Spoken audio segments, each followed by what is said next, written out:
Hello, my name is Andrew Brazell, and I'm a student athlete here at Otterbein University.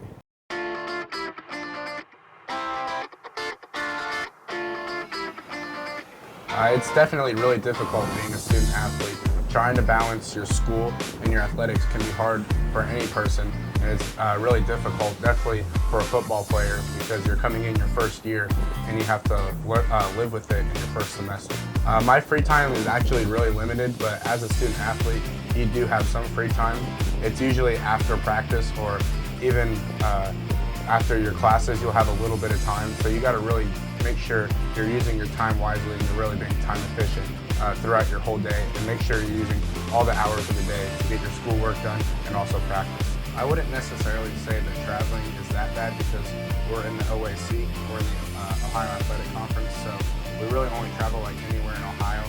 But for other sports, I know they sometimes go to Florida or even to West Virginia for other games, so traveling and balancing schoolwork could definitely be hard in those seasons and in those situations. As a football player, I don't necessarily have a tutor that's designed for me, but that doesn't mean that there's not people out there to help me.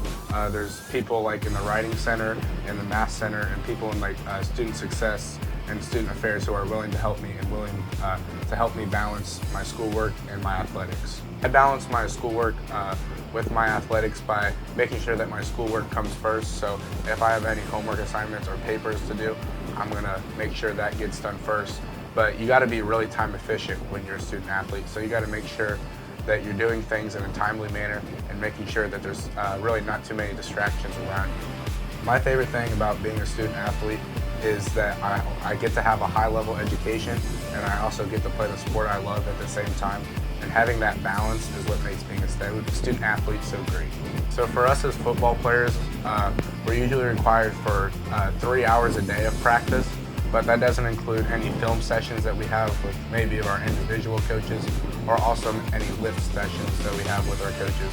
So it can be up to basically 4 hours a day, and then you could be doing that 5 times a week. But I would say it's roughly between 16 to 20 hours a week that you're in season, that you're with your coaches doing some type of practice. But for off-season workouts, you're really only with your coach for about an hour a day. So with 5 days a week, that could be about 5 hours a week. So when the off-season, you're not really spending too much of time with your coaches while you are in season. So that's why when you're in season, it's a lot harder to balance your schoolwork and your athletics. Our coaches actually have a really strong impact on our academic success. Actually, every week on Fridays, you meet with your position coach and you go over your grades in each class, some grades from the past week, and then what you could do on and you could get better on. So really, it's just improving on your grades with your coaches, and they give you help and guidance from the experiences they have into helping you succeed and become the best student athlete you can be.